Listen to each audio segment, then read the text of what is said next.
The COVID-19 pandemic has affected many sectors.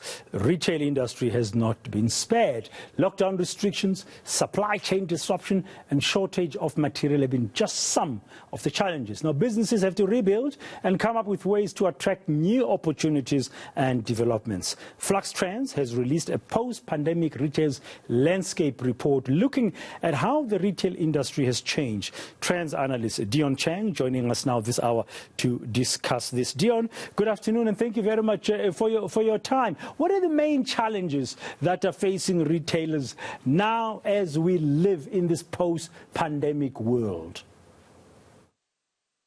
Good afternoon, Dan, and thanks for having me on the show.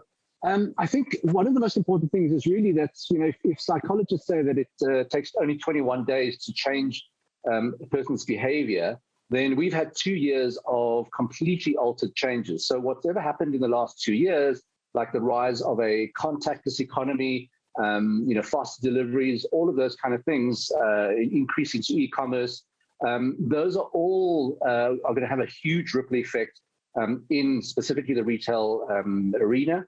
And on top of that, you have different personas or tribes, as we like to call them, post-pandemic tribes that have come out. So the mechanisms of retail have changed, and so has the consumer mindset. Yeah, the online world has become the shopping space. I don't know how this has been. What have you seen about the trends affecting the retail industry? More and more people, we are told, are shopping online.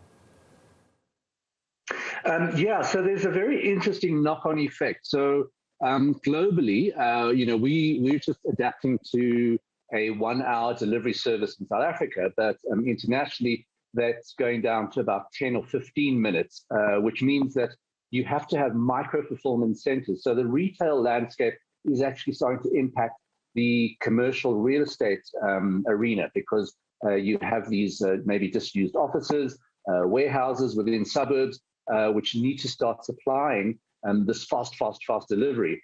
And even here in South Africa, we're starting to see very, very different delivery services. So your big retailers said, we can't deliver to maybe informal settlements or townships, but we've seen young entrepreneurs who have been able to do that and also do it sustainably. So electric carts, all of those kind of things, being able to deliver in areas where your retailers say, no, we don't have a grid system, we don't have a street address system, but now we are proving that wrong. So technology is enabling a lot of players that weren't able to come into this economy to be able to do new things in a very, very different way. And that's very encouraging.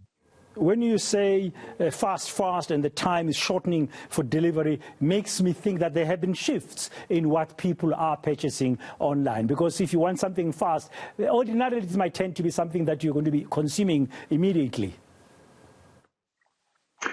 Yes, but as one of the delivery retailers said, now with the price of petrol, it's actually cheaper to order online, and it really, really is quicker. So I think that behavior is very embedded within people at the moment, and now you're starting to see the sort of the unexpected difficulties come through. So you've got your in-store shoppers that are shopping for your online deliveries, but that's impacting the real bricks and mortars customers that are now queuing behind them. So there are different systems that need to be worked out, but we're sort of just plunging ahead, and we've got to fix things as we go along. But it's all good for me. There's a lot of changes happening, and when people say yes, but there is a technical divide, what we've seen is these young entrepreneurs using very low tech being able to do what your very, very big retailers are doing. So everything is possible at the moment. And I think it's a very exciting time for retail, as long as if you are the retailer, to be able to, let's call it, meet the velocity of change, because everything has changed so rapidly in the last 2 years. So you've got to catch up. And if you don't, you will be lagged behind. Yeah, velocity becomes a key success factor. What could be the other challenges? I mean, the pros and cons of virtual commerce, it's not like it's all smooth sailing. Yes, things are changing rapidly. I think it's not really a case of pros and cons of e-commerce or the virtual economy.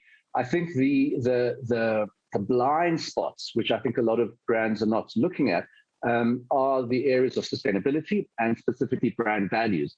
That has become more and more important for people to have to peg their brand loyalty to whatever brand it is. So you're getting these terms that are coming up on our trend radar about, activist brands and activist CEOs, because now more than ever, you are meant to show what your values are for the brand.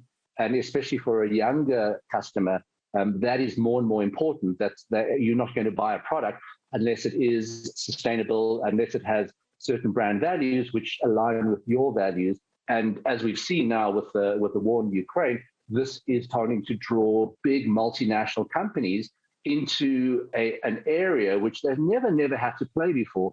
And that makes it very, very difficult and very uncomfortable for them to do that. But your customers are now demanding that you choose which side of the fence you want to sit in, and you can't sit on the fence and say, well, I'll see which way the wind blows. People expect those brand values to be upfront, and want brands to be very vocal about that as well. It's all about what are you doing for the greater good, I guess, in a way. Thank you very much, Dion. That's Dion Chang, Trends Analyst, just telling us about this post-pandemic world and how it's impacting the way the retail industry now has to show up, or if you are a brand, how you need to show up.